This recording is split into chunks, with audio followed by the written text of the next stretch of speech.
कौन सोच सकता था कि एक साधारण सा दूध का डिब्बा रे के हाथों में आते ही जेल तोड़ने का सबसे बड़ा हथियार बन जाएगा। जैसे ही रे ने उस डिब्बे को फाड़ा, उसमें से एक पतली, चमकदार प्लास्टिक की शीट निकल आई। मौका मिलते ही उसने इसे जेल के गेट पर लगे पासवर्ड वाले पैनल पर चुपचाप चिपका दिया।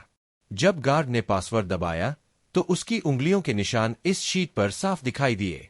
रे ने एलिमिनेशन मेथड का इस्तेमाल कर सही पासवर्ड का कॉम्बिनेशन जल्दी ही ढूंढ लिया। लेकिन असली चुनौती अभी बाकी थी, गेट के बाहर इसे कैसे पहुंचाया जाए। रे ने टॉयलेट पेपर को पानी में भिगोकर छोटी छोटी गोलियां बनाई और उनमें टूथपेस्ट मिलाकर चिपचिपा मिश्रण तैयार किया। फिर एक बड़ी शीट में उन्हें लपेटकर एक अनोखा चिपचिपा हथियार बना दिया। लेकिन इस सब को करने के लिए उसे कैमरों की निगाहों से बचना था। रे पहले ही गार्ड की दिनचर्या का बारीकी से अध्ययन कर चुका था। हर बार जब गार्ड उसे सेल में छोड़कर जाता, वह बाहर सिगरेट पीने और बातें करने चला जाता। इस दौरान मॉनिटरिंग रूम 7 मिनट के लिए खाली रहता था। यही रे का सबसे बड़ा मौका था। रे जानता था कि जेल से भागने के लिए 3 चीजें जरूरी है: गार्ड्स की पूरी दिनचर्या की जानकारी, जेल के ढांचे का सटीक अंदाजा, बाहर किसी भरोसेमंद साथी का होना। रे ने पहले 2 चीजों पर पकड़ बना ली थी। उसने जेल के पास एक कमजोर जगह भी ढूंढ ली थी, एक फायर स्टेशन जो जेल की दीवार से सटा हुआ था। उसके पास ब्लॉक सेल की लोकेशन की भी जानकारी थी। सब कुछ दिमाग में सेट करने के बाद उसने अपने प्लान को लागू करना शुरू किया। उसने जानबूझकर एक कैदी पर हमला किया और उसे घायल कर दिया। जैसे उसने सोचा था, वैसा ही हुआ। गार्ड्स ने उसे सजा के रूप में ब्लॉक सेल में डाल दिया। जब गार्ड खाना देने आया, रे ने चुपके से कागज की गोलियां छोटी खिड़की के ताले में डाल दी। ताला आसानी से खुल गया।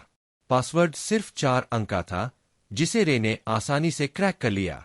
ब्लॉक सेल से निकलते ही उसने मॉनिटरिंग सिस्टम को हैक कर 1 मिनट पुरानी फुटेज चलाई, ताकि गार्ड्स को कुछ पता न चले।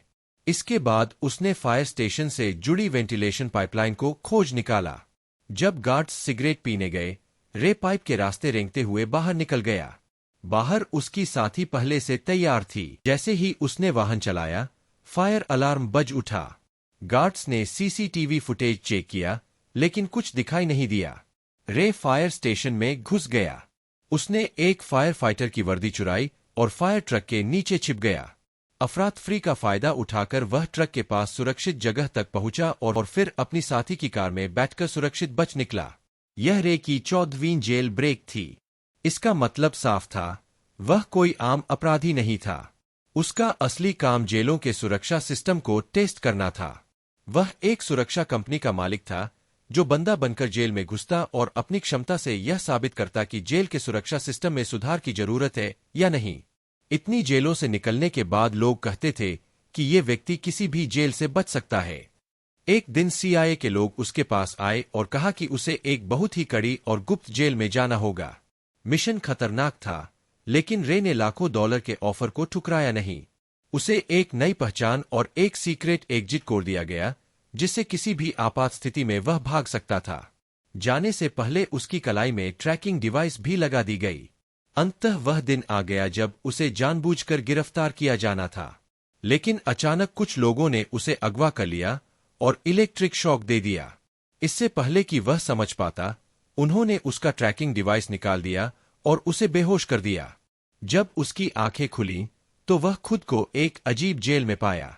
हर कमरा कांच का बना था और हर जगह कैमरे लगे थे। आसपास के सभी कैदियों को भी 24 घंटे सुपरवाइज में रखा गया था। जेल पूरी तरह हवा में लटकी हुई थी, जिससे कोई भी कैदी जमीन से भाग नहीं सकता था। रे ने तुरंत समझ लिया कि वह बहुत ही खतरनाक स्थिति में फंसा है। जेल से बाहर निकलने के लिए उसे किसी की सख्त मदद चाहिए थी। तभी टायसन नाम का एक व्यक्ति उसकी मदद को आया। उसकी आंखों में अलग चमक थी। रे ने बिना कुछ छुपाए कहा, मुझे एक चमकदार लोहे की शीट चाहिए जो रोशनी को रिफ्लेक्ट करे। अगर तुम ये ला दोगे, हमारी दोस्ती पक्की समझो। टायसन ने हामी भर दी। फिर रे सीधे जेलर के पास गया और सीधा सवाल किया। जेलर गुस्से में आ गया और उसे वाटर टॉर्चर देने लगा। इसी बीच टायसन ने चालाकी से कक्ष का ड्रेन कवर निकाल दिया और उसे रे के हवाले कर दिया। रे ने अपनी असली पहचान बताई, वह एक जेल ब्रेकर था। उसने जेल के संरचना का विश्लेषण भी साझा किया। यह जेल वर्टिकल थी, यानी यह जमीन के नीचे नहीं बल्कि पानी के बीच में बनी थी। रे ने देखा कि पानी की पाइपलाइन से बाहर निकलने का रास्ता संभव है। टायसन ने जानबूझकर जेल के गुंडों से पंगा लिया। रे ने छिपाकर एक रोटी अपने हाथ में रखी। जैसे ही मार्को के लोग मारपीट में व्यस्त हुए, उसने ड्रेन कवर निकालकर अपनी योजना को लागू किया। रे ने अपनी रोटी से टायसन को इशारा किया ताकि वह गार्ड का ध्यान खींचे। टायसन ने अपना काम शुरू किया और जेलर का ध्यान अपनी तरफ किया। रे ने सीसीटीवी कैमरे पर गीली रोटी चिपका दी, जिससे अंदर की फुटेज दिखाई न दे। फिर वह फ्लोर से नीचे उतरकर पाइपलाइन में घुस गया। गलती से एक तार टूट गया और पानी बाहर बहने लगा। अंततः जब वह ऊपर पहुंचा तो पाया कि जेल जमीन के नीचे नहीं बल्कि समुद्र के बीचों बीच थी। पानी के रिसाव से टॉर्चर रूम के कैदियों को भागने का मौका मिला। खुशकिस्मती से रे गार्ड्स की निगाहों से बचकर सुरक्षित निकल गया, लेकिन नई मुश्किल उसका इंतजार कर रही थी।